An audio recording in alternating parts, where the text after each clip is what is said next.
Where's the food? Where's the item 7? Because like, I'm starving. I need something. Is that what you call it? Item 7. You Yeah. call it item 13. Why are you 7 on your list? Because Okonu laughing betita. Hey, relax. It's the strength of the inside that needs to carry out the strength of the outside. No, I understand. But Basically. I just want, like in Ghana, when you say item 13, I want to know why our number is 13. Your number is 7. You eat last, like you do everything. we like to eat in between. Welcome to the Sam and Ray podcast. So what we talking Hello. What do you want to talk about? Tell me. Yeah, we can talk about anything. This is just, I think this is a pilot. Is that what they call it? You can post it. Okay, you can do a private one. Private words. Like we can post it privately. It won't be public. Why would you want that? To save it now.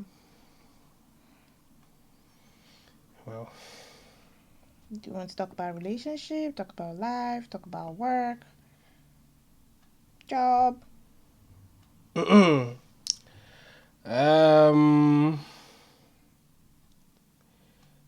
Let's talk about your experiences so far.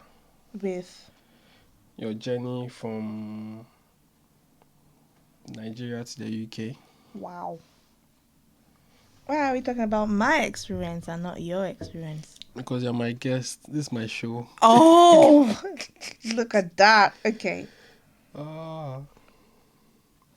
You can you do the question asking then. Wait, I want to listen to myself. Should I play?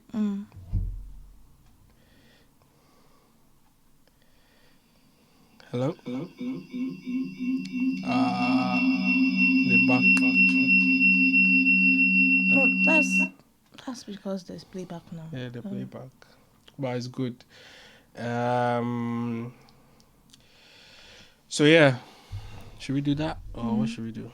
You should do that? But you ask Okay. me questions though. I can't just talk and talk and talk. Yeah, I'll ask you questions. So, would you like to introduce yourself? Tell us who you are. Well, my name is Rachel.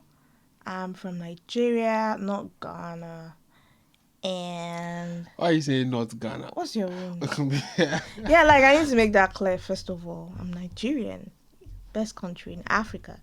But anyway, The way you have started talking, if I continue interjecting, like, we'll not no. finish. We'll never get to the You told me topic. to introduce myself. That's what I'm doing. But why are you throwing all these shots? Can I continue, please? So yeah, If you want to continue, get straight to the point. Yeah, I'm getting to the point, man. What do you mean by you're the best country in Africa? Yeah, nah. Who Okay. gave you that Just title? ignore. Just let it go. Okay. Yeah, I'm Yoruba as well. And yeah, I was born and raised in Nigeria until I came to the UK in 2021. Wow. What So, else? how long has that been?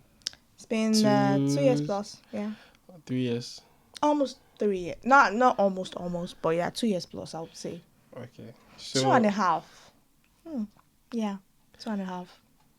So how are you finding it here in the UK? how has it been so far in the 2 years I have been here? I feel like it's getting worse and better, like both sides. Wow. The reason I say that is it's getting worse in the sense that, for example, there's been inflation. My quick runs to the shops before, say I just need to like restock a few things. Maybe I'm running out of just soap and toilet paper or chicken. Not your normal monthly shopping.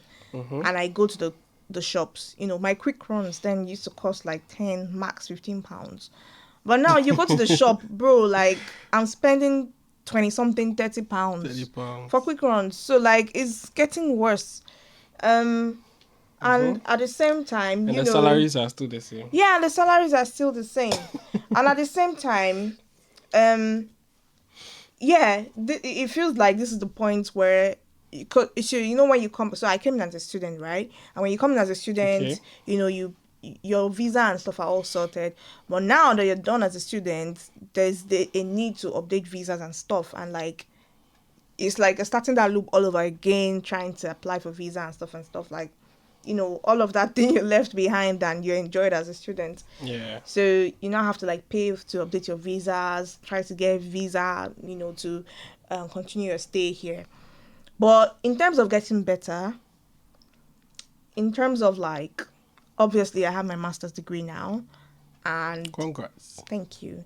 And I'm working. You're you're growing your career basically, Yeah. and your standard of living. I won't say I have high standards, but where I was when I first came to the country is different from where I am now, and I'm grateful for the growth. I've made friends. I've improved my relationship with my family members here. I kind of feel somewhat settled, not finally That's settled, weird to but say somewhat because settled. you said you've improved your relationship with your family Yeah, members, actually, yeah. but there's kind of like a My family it's kind of members like here. oh your family was here in the Yeah, UK. yeah. Oh, Here in okay. the UK, not Nigeria. Uh, Because for example, I have a family member in London, and they've left the country for like 14 years plus. And uh, I was definitely younger then, and they've got kids and stuff. So we never, we were, even though there's WhatsApp and everything, but that physical connection. bonding Yeah. connection and with the kids that I never saw. But Mm-hmm. now I've seen them. We're like best of friends. We hang out. We every time I go there, like it's all cool. So, and even with my cousin as well. So like that relationship has definitely been improved. Interesting. So you've been talking about your career and then you came to study here. Yeah. Would you like to let us know what you came to study and what like your career is in? Okay, so I used to work as I would say my main role before I resigned in Nigeria. I was working as a project manager. That was like my main role. Mm-hmm. Um and then I came to the UK. I studied organizational project management, but still project management anyway. And I did the 1 year course, obviously it's 1 year, but with like an optional placement. So I then did my placement with the company as a project manager as well. Mm. So, and I'm now transitioning to be a product manager. So basically, doing the aspect of product ownership as well as project management. So like, I'll be focused on certain products for a certain client, managing everything from like conception to like delivery to launch, so all encompassing. I'm kind of transitioning into that role now. So yeah, that's what I'm doing. Wow. All right. So now let's get to the big question that I'm sure a lot of people want to know.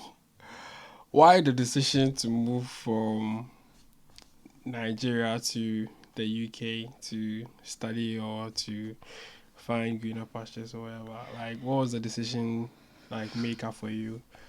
Well, for me, and believe it or not, I also feel like a lot of people will definitely resonate with me, but this might not be the main reason. But for me as a person, it was safety and security. I would say it over and over. It wasn't about the money. People tend to think, oh, Jackba, you are here, you are earning maybe Jackpot. £2,000, and if you convert that to naira, currently naira exchange rate is okay. It has probably reduced to 1.8, but like last week it was about £2,000. So that's about 4 million naira per month, which is like a lot of money to earn per month in Nigeria. Do you get what I'm saying? Yeah. But the problem is with here, like you pay the rent monthly, you don't pay yearly. There's bills are chasing you. There's council tax, even your Council salary. tax, Yeah, man. even your salary, like they tax you. You pay tax and you pay NI, national insurance. You pay water bill, sewage. You pay for your electricity, obviously, your heating. You pay for your Wi-Fi. There's just lots of bills monthly. So like, at the end of the day, when you collect salary, like what is remaining is not, and there's still black tax. Do you know what black tax is? So as an African, It's my first time. so oh wow, okay, maybe it's Nigerians that use that word, but black tax is basically like money you send back home. Yeah, that's what. Yeah, so that's what black tax is. Like when you Who came up with that? I don't know, but that's what I heard, man. So Oh my God. you are living here, you have your colleagues, everybody's collecting say £2,000, but you have to, okay, everybody's paying bills and things, but you as a black person still have You to pay send certain tax. money home. But like your fellow colleagues here, they don't have anybody that's sending money. Yeah. They're probably even collecting money from their parents still, so True. but as a black person, like you can't forget home now, where you're coming from, so you still have to like send money home, and then you still want to save, you still want to chop life, like me that I like chopping life. So at the end of the day, to be very honest with you, like it's not a massive jump, but definitely you're living comfortably, you can comfortably afford food and basic stuff. Like I'm forever grateful for that.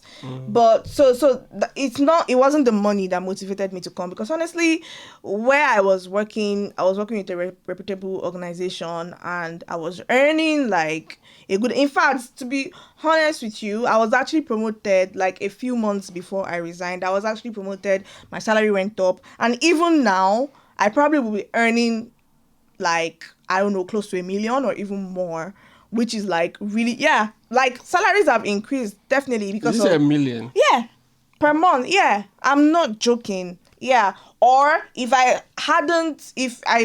not still with that company, I'm very sure by now I would have moved to another organization that would definitely pay me more. So in terms of like money, for me, yeah, so I wasn't like rich. I wasn't going out every weekend, but I was very comfortable.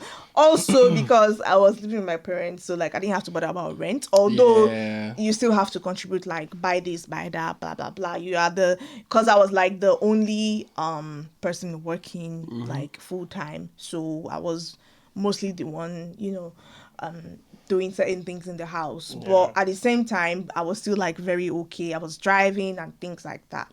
So it wasn't really the money for me. I feel like I would have still been okay, but it was more of like safety and security. Like you're just driving one day and then you see container fall off the bridge and kill 5 people. You're driving home. Like my mother, it got to a point my mom told me, once it's 7 o'clock, if you're not on your way back from work, just find somewhere else to stay. Or like if on a normal Saturday I go out and it's like an hour drive, and literally that 1 hour drive is probably like 20-30 minutes on a normal good day without traffic. But with regular traffic, it's like an hour drive, right?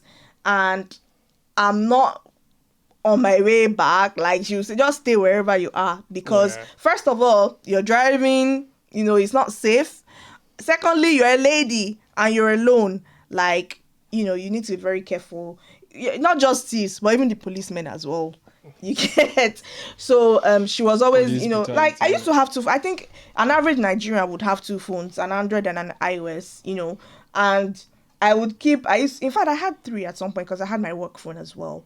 But most my personal phones were two, and I would keep my main iPhone like in the bottom compartment, of like my car door handle, and then this, I call it the disposable phone, the Android, because I wasn't using it a lot.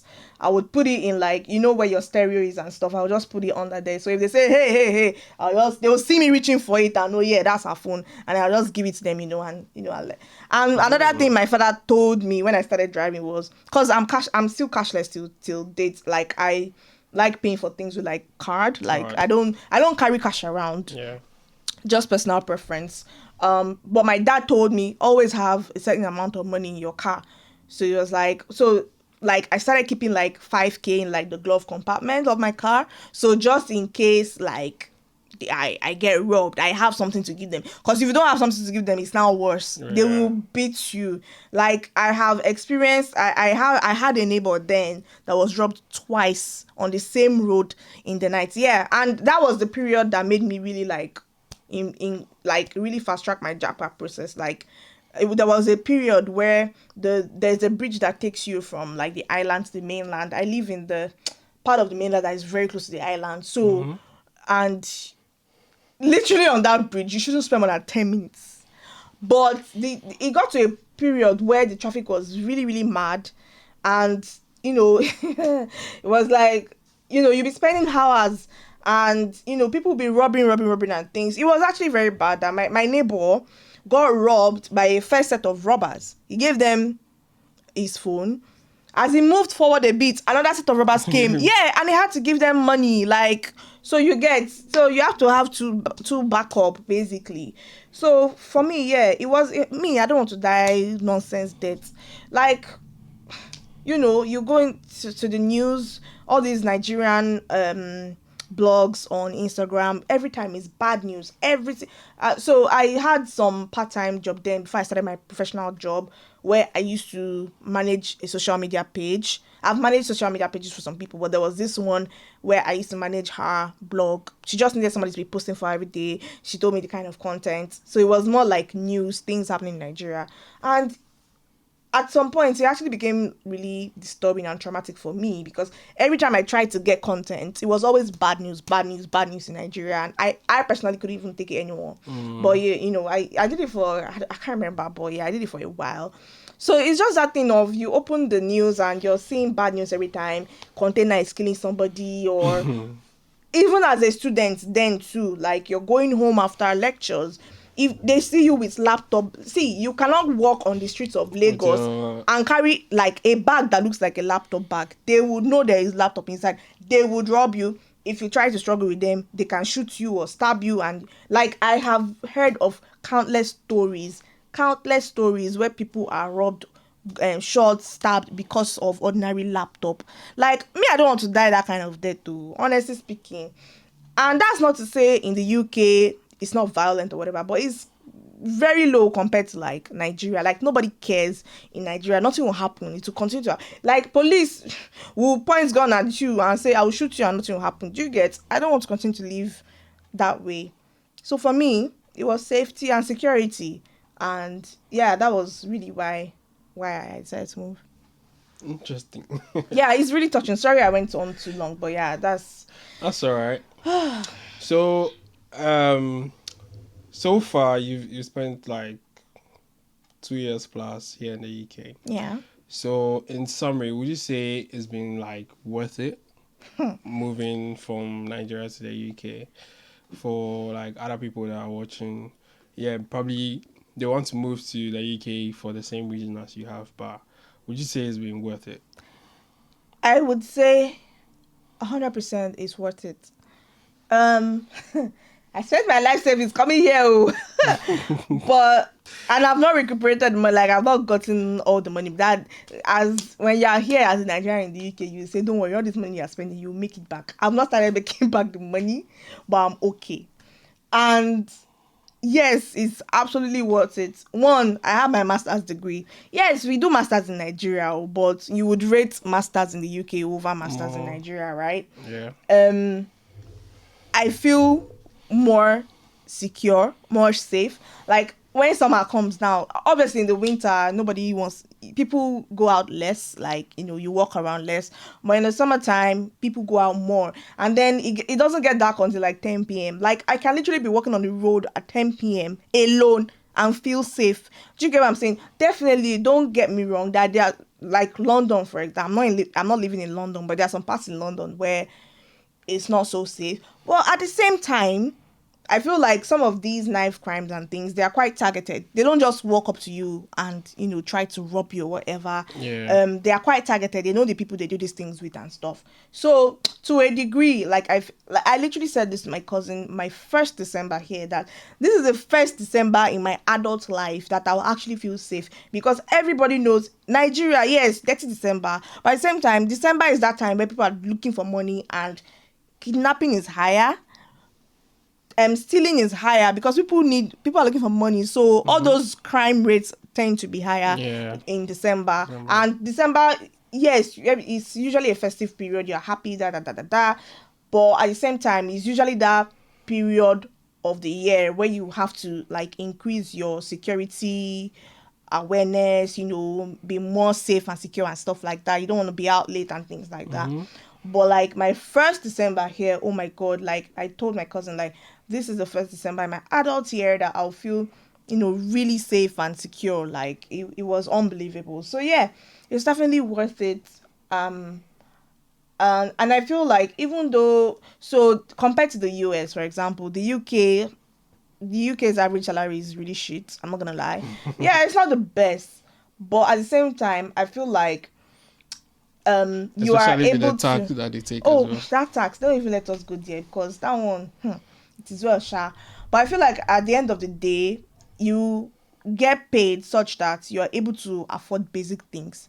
Look at Nigeria now. I've been hearing things. Indomie, small noodles that I have, small noodles. That was how much? 2,000 something naira. It's now close to 10,000 naira or so for a carton. Like you can't even afford basic food. You can't even have tea and bread. It's just really annoying, Inflation is crazy.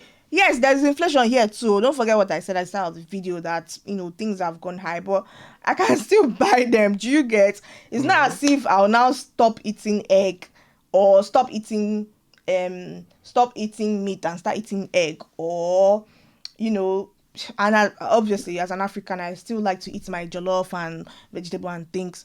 I will still be able to buy them even Yeah. though but in Nigeria, like, it is the jump rate is always so high, and like it's crazy. So in terms of standard of living, I feel like here is better. Only that you have to be able to manage the code, though, because code no be for yeah. But minus that, yeah, no, here you have more.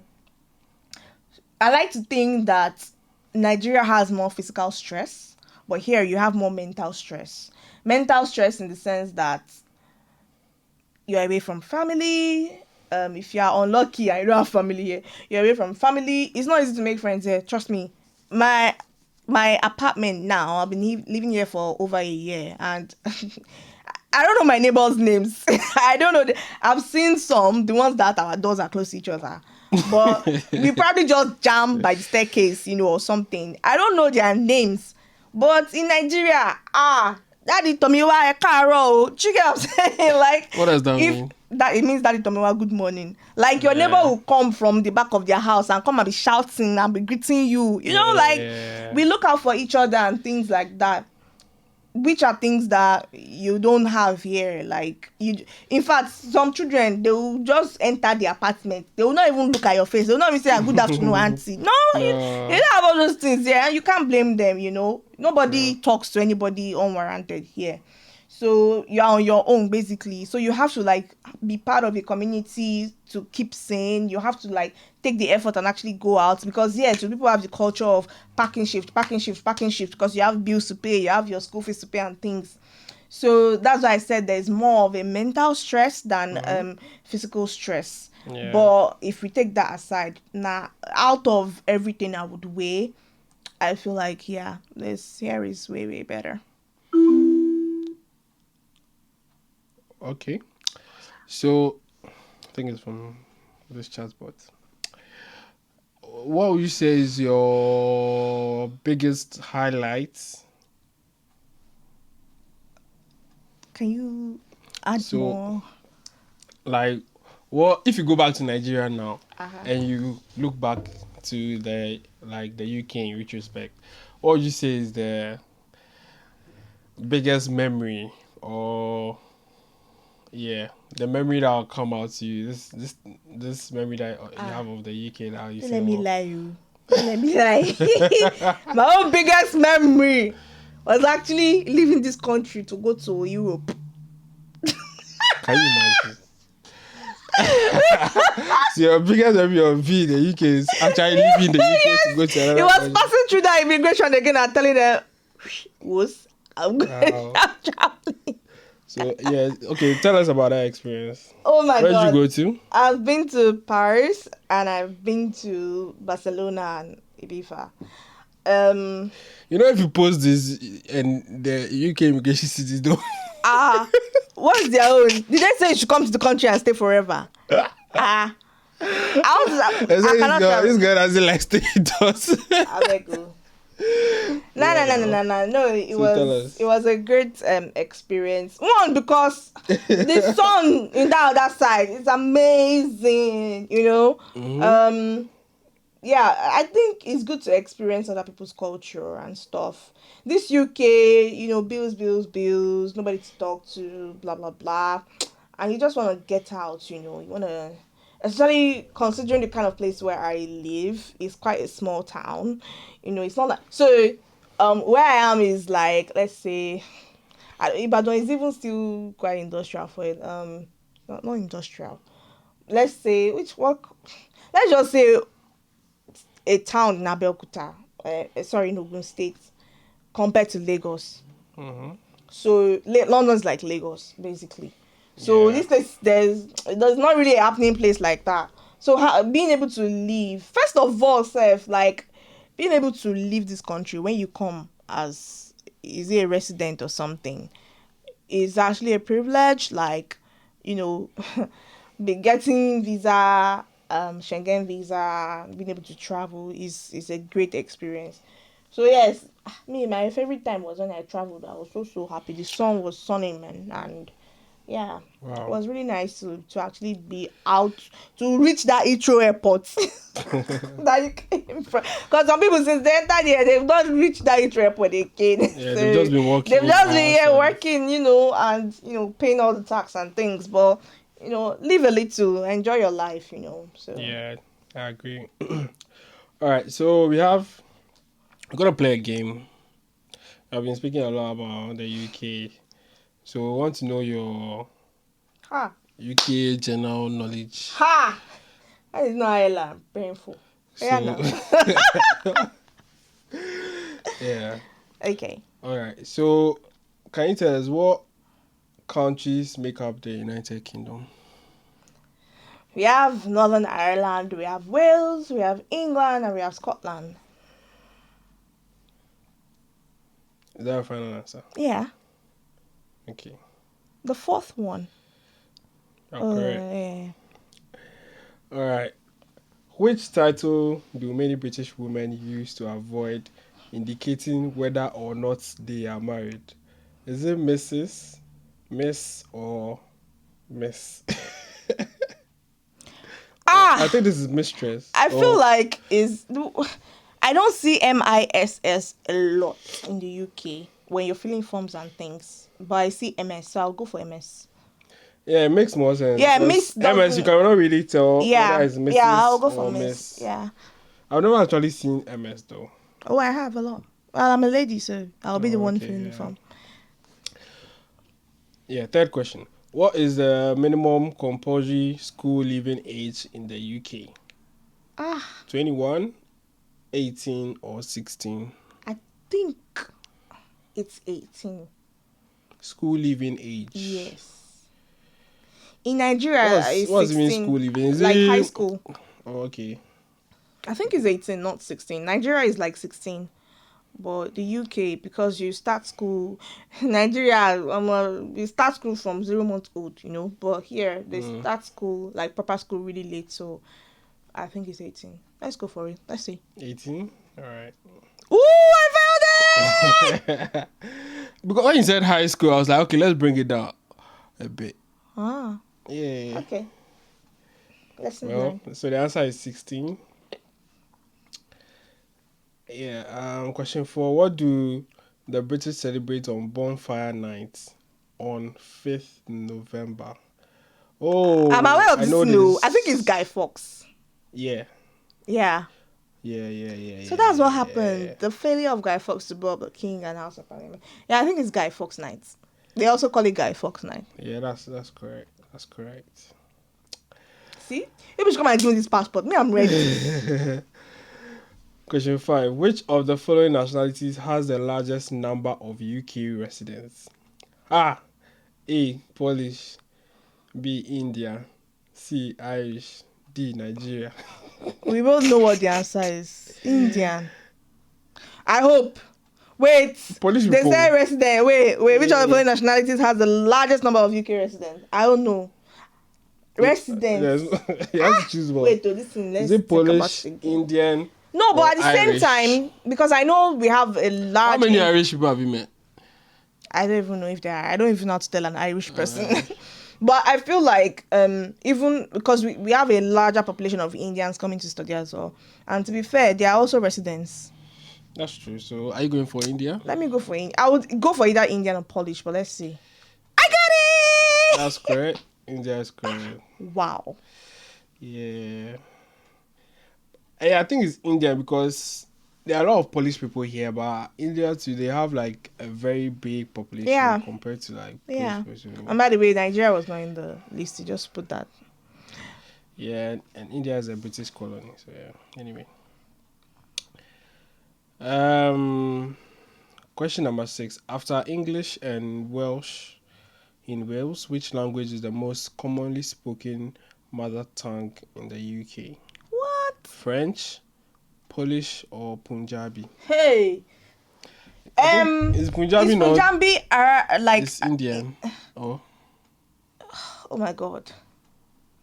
I would actually go for Punjabi. I don't know if it's Indian, but to me it sounds like, French. you know, all these Asians, all these British people don't speak Arab people.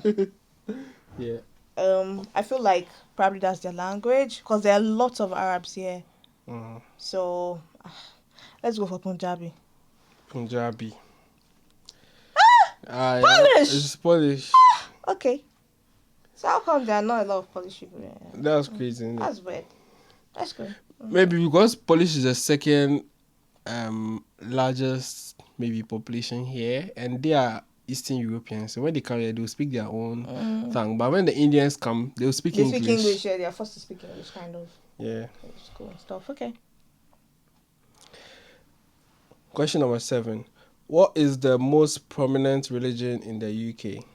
I'll say Islam? Anglicanism, to be honest. Catholics, I don't see a lot of Catholics here. Islam. No. There are Islamic people, but it's not. For me, I'll say Church of England, Anglicanism. I want to go for Islam because There are lots of Arabs. a lot of English churches are closed. They don't really work anymore.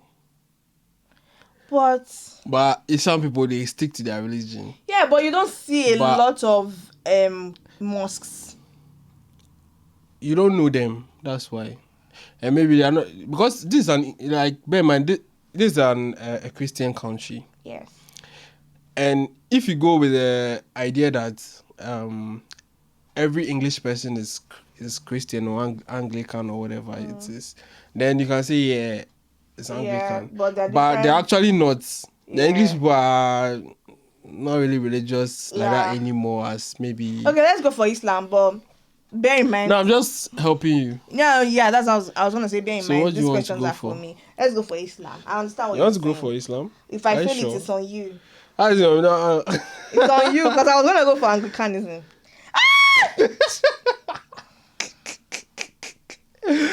Okay, so the answer is Anglicanism, so she fails. I was just helping you out with... Don't help me again. Don't explain anything. Just let's go. Let me answer the questions. Alright. Question number 8. Which of the following was not invented in the UK? Wow. Marmite, chicken, tikka, masala. Definitely not UK. Peanut butter. How is peanut butter UK? Peanut butter, I would leave. I don't know. Marmite, I've only seen it here in the UK. Chicken tikka masala is like an Indian food, so I would say chicken tikka masala. I hope I don't fail it. Yeah, I agree with that. You'd be surprised. It's What? peanut butter. Wow. Wow. Okay. Obviously peanut butter, because peanut butter is everywhere. Like how is it an English I mean, invented I don't thing? know. Okay. let's go. But yeah, I'm surprised I about think chicken tikka masala because it's curry and But it's not theirs. It's for curry is not it's even for like the an Indians. original. Yeah, it's not an original British food. British people don't eat curry because of the Nah, spice. it's for So the Indians, isn't it? They stole it. yeah. How often is a general election held? How often is a general election held in the UK? Every 5 years, on the first Thursday in May, Oh my God. every 4 years on the last Thursday in May, or every 5 years or sooner if the Prime Minister decides. I will go for every 4 years. I'm not sure, but let's go for 4 years. 4, not 5. 4. Yeah, it's 5 years. Because I know America is 4 years. Nigeria is also 4 years. Yeah, so UK is Okay. 5. I know that one of them is 4 and 5. Okay, lessons learned.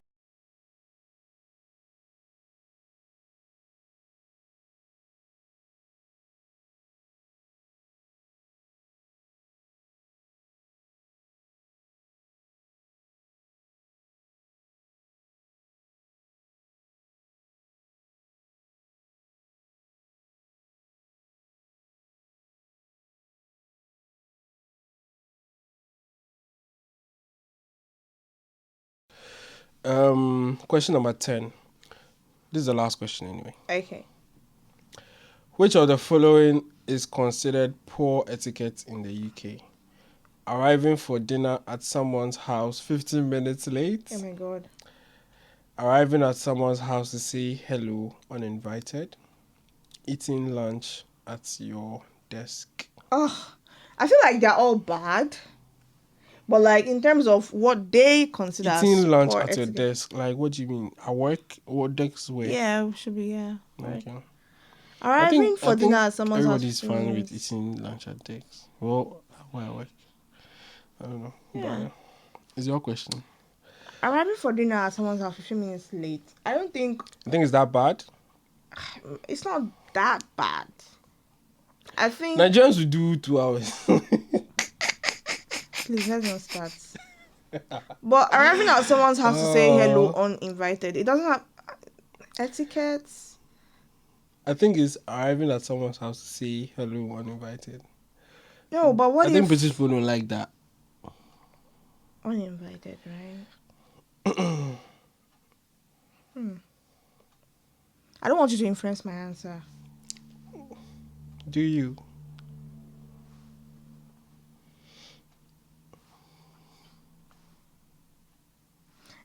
Honestly, uninvited, that one, yeah, they will look at you in a really weird way. Like, what does this person want? Again, remember what I said about, you don't know your neighbors, you don't talk to each other, even if you see each other and things. So they are not very,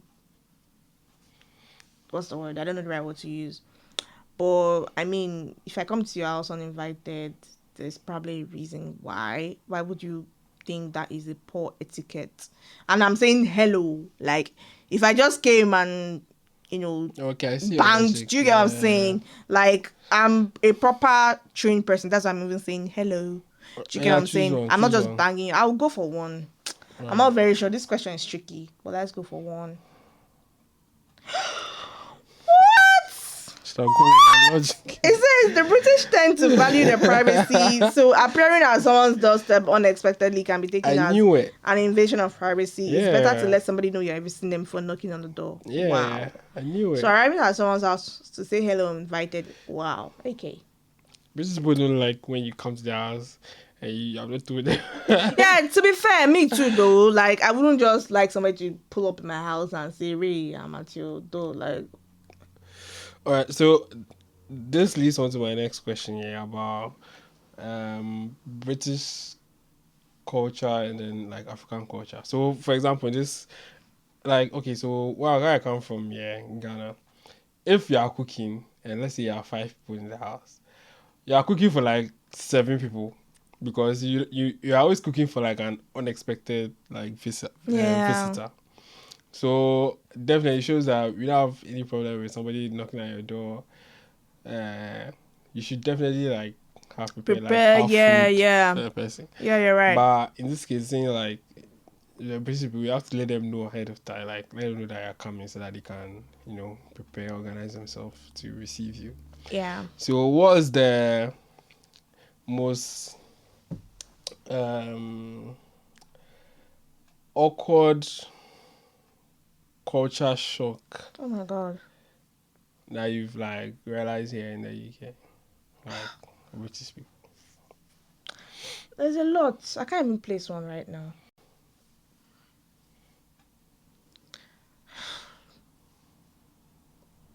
That question is hard. Um, I won't say culture shock. The very okay, is taking the bus. Like the way bus people don't wait for you in no, that one is not Nigeria. even a culture shock to be honest. Because from Nigeria, that you don't when you flag bus down, they will stop in front. You will run and go and meet them. You get Yeah. like all those ones are not even surprising or whatever. I think it's not really. I don't know how to put it, but one thing that I don't understand, maybe because of where I'm from in Lagos, you hear horn anyhow. Like people everywhere. Although I knew, because I have family in the UK, I have family in the US. I already knew that in the UK and US people don't horn anyhow and things like that. But a normal British person would not want to be honked at, Mhm. especially when they feel like what's going on, what's the problem. Yeah. Generally it's part of the driving rules as well, actually, that you don't just horn anyhow. You can attract a fine. You horn. In the law it says that you horn to make people aware that you are there. So maybe, for example, you're moving and somebody's trying to reverse. If you cannot wait, just horn and let them know. Or maybe, the other day someone tried to swerve into my lane, was not trafficating. I don't know what happened, what was wrong with the person, but I horned and then they immediately swerved back. So that those are like okay situations. But maybe if somebody is driving too slow, even if actually when they're driving too slow too, because you on a 30 road and you're driving 20, I don't want that. I want you to be on a 25. My instinct will actually be to horn at you like, bro, move. Or yeah, honestly, and I think it still happened to me today as well. Like, can you move? Some of us are trying to get somewhere. But at the same time, I'll now try to think, oh, maybe there's something wrong with their car, or I don't know, man. So I try not to, because I feel like it might upset them. So, like the other day, I went to the shops and I was trying to park, and the bay I saw, there was this person, this lady she was not in her car, she was by her car. I don't know if she was about to leave or she just got there and she was trying to pick something from her car to go to the store, right? But she was like, the upper half of her body was in the car while she was standing outside. The door was open. But here I am trying to like park, go into the bay. Yeah. And one thing about the UK, they don't always have big spaces in their parking bays. Like, it's always like this. When you want to enter your car, you squeeze in. Anyway, that's another story for another day. So I was trying to like park in, right? And normally, anybody that knows me, I like to do reverse bay parking. But because she was there and I wanted to have very good visibility, I said, okay, let me do forward bay parking. And then I waited at first because I didn't know what she was doing. And she probably was not aware I was trying to park there because she was in the car, right? Mm-hmm. So, I was waiting, but I couldn't wait too long because I'll cause traffic behind me. Other people trying to park or leave. So I horned for her, bro. You need to see the stare she gave me. Like I swear to God, like I had done something very bad. She came out and she was like this. That eye she gave me, I'm sure she was like, "Why are you horning? Can you move, park in the bay? Like I'm not disturbing you." But to be very honest, I wasn't horning for her to leave her car or hurry or whatever. I was horning for her. Anything she's doing, that's her business. I was only horning for awareness. Like, hey, somebody's trying to. Don't think this place is free anymore. Somebody's trying to move into the bay. So, in case you want to come out, don't. You get what I'm saying? Don't mistakenly. You might hit my car, whatever. So, I was simply parking for awareness. But the stare she gave me, even me, I felt bad. Yeah, I actually had to wait for her to leave and go into the shops to find out when, like, yeah, it was weird. White people don't like when you British people don't like when you horn for them anyhow. So yeah, I would say that one. That's one of them. Yeah. Interesting. Well, I think that's all we can do for today. Nice. Yeah, thanks for giving us the raw answers, giving us the practical answers to your experience here so far. And I hope our viewers liked it. Do you have anything you want to say? Where's the food? Where's the item 7? Because I'm starving. I need something. Is that what you people call it? Item 7? You Yeah. call it item 13. Why are you 7 on your list? Because Okonu laughing betita. Hey, relax. It's the strength of the inside that means to carry out the strength of the outside. No, I understand. But Basically. I just want, like in Ghana, when you say item 13, I want to know why our number is 13. Your number is 7. you eat last, like you do everything. we like to eat in between. So people at eat least- and then the program continues. You do like 2/3 of the program, and then you have to serve food because people leave your engagement. Really? Yes. Now you have to use food to encourage people to stay. Oh yeah, makes sense. Exactly. So item 7, please. So you swallow the air by and things and then still yes, continue now, the program. yes.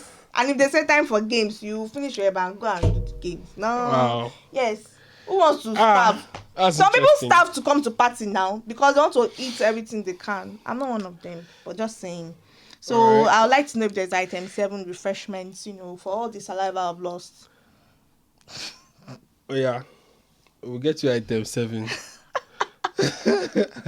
All right, guys. I hope you enjoyed learning about the British culture, learning a bit about me, what it's like to live in the UK, and things like that. I will catch you in the next episode. Thank you so much for listening, guys. I really hope you enjoyed this episode. Please make sure to like, share, and subscribe with your friends. We'll see you in the next episode. Bye.